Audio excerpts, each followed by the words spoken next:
Assalamualaikum warahmatullahi wabarakatuh. Hello everyone. My name is Ismin Hasifa. I'm from 5F English Education Department. On this special occasion, I would like to review a bit about article. The title is Using Rubrics as an Instructional Tool in EFL Writing Course.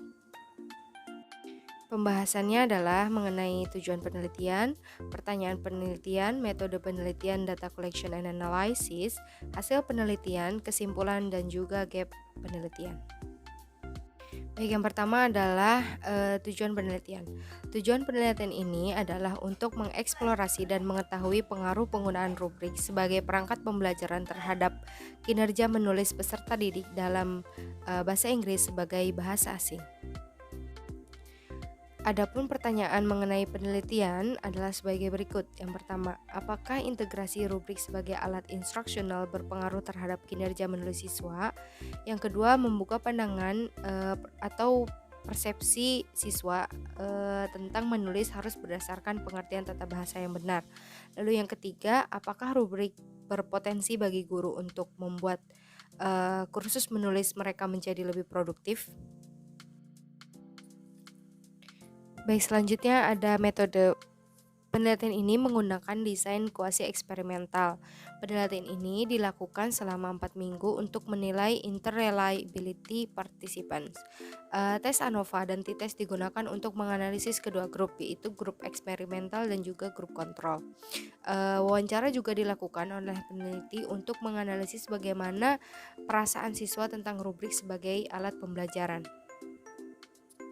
Partisipan dalam penelitian ini ada 38 mahasiswa berusia 18-20 tahun di Turki.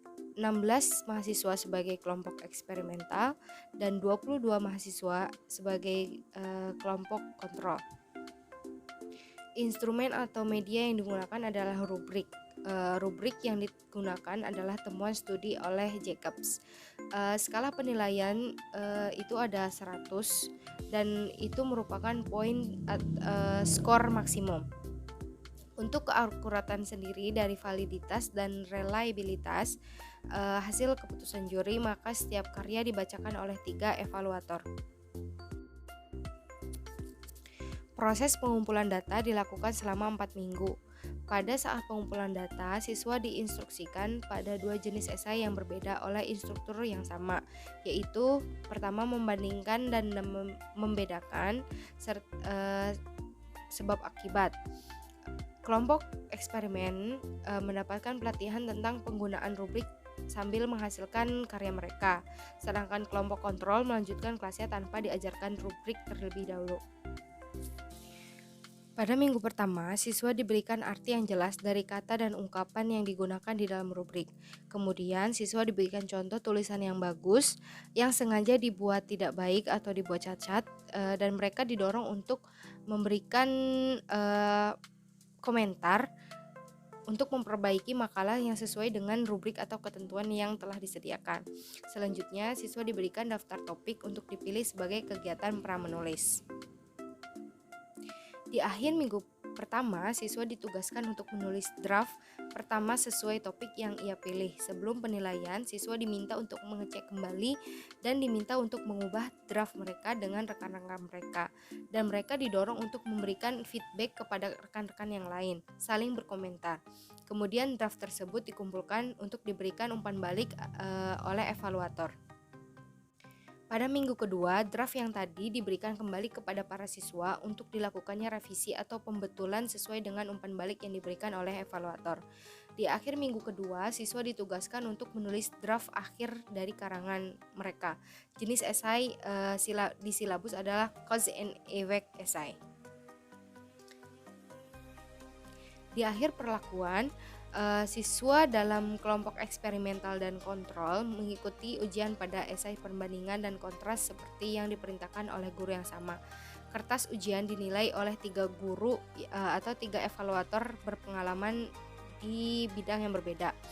Di akhir perlakuan, kedua kelompok menyerahkan makalah perbandingan kontras yang dievaluasi untuk berdasarkan rubrik yang sama.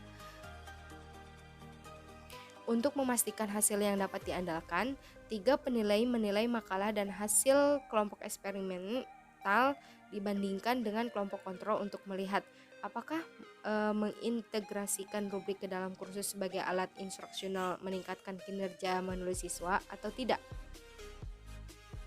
Lalu setelah penelitian, 10 dari siswa kelompok eksperimental mengajukan diri sesuai keinginan mereka untuk diwawancarai secara individu untuk mengukur perubahan perkembangan siswa dalam kinerja menulis mereka sehubungan dengan komponen seperti konten, organisasi, kosakata, penggunaan bahasa dan mekanisme yang diidentifikasi dalam rubrik.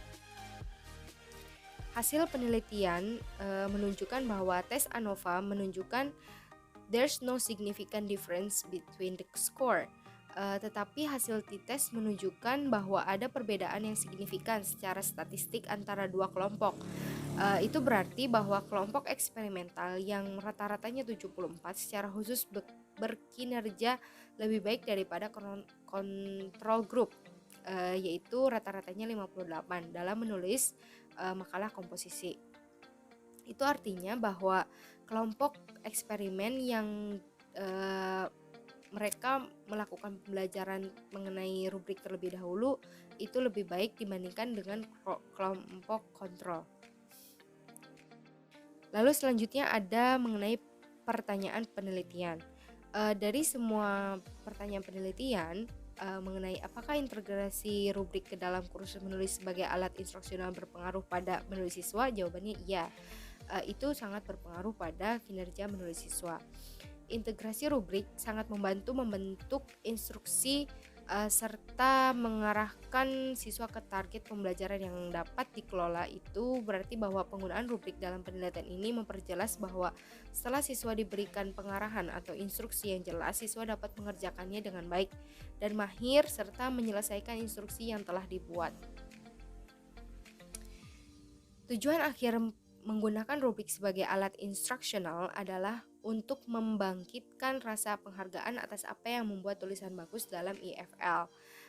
Mahasiswa diharapkan mampu mengembangkan kemampuan menulisnya itu dalam jangka yang panjang.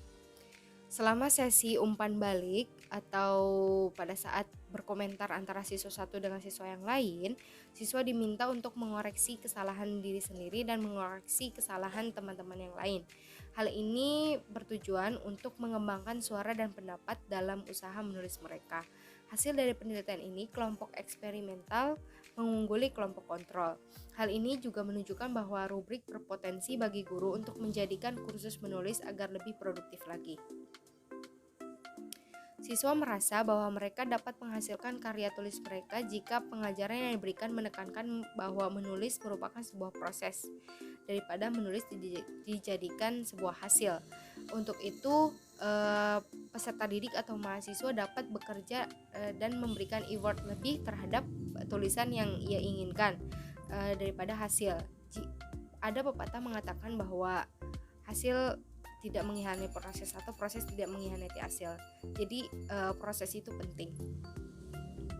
Kesimpulannya adalah siswa yang menerima rubrik mengungguli siswa pada kelompok kontrol yang tidak menggunakan rubrik. Analisis wawancara siswa membuktikan bahwa integrasi rubrik ke dalam kursus merupakan awalnya agak kaget dan agak menantang. Tetapi itu semua bertujuan untuk membantu siswa menghargai kualitas tulisan yang baik dan kemudian ia akan menggunakannya atau menggunakan strategi yang tepat untuk mencapai tulisan yang mereka inginkan. Adapun gap penelitiannya adalah dari segi waktu yang diberikan menurut saya kurang maksimal. Jadi kemungkinan untuk gap penelitian ke depannya dari segi waktu untuk ditambahkan dan informasi mengenai rubrik ini harus diperluas dari persepsi pandangan siswa yang ada atau diperluas informasi mengenai rubrik tersebut.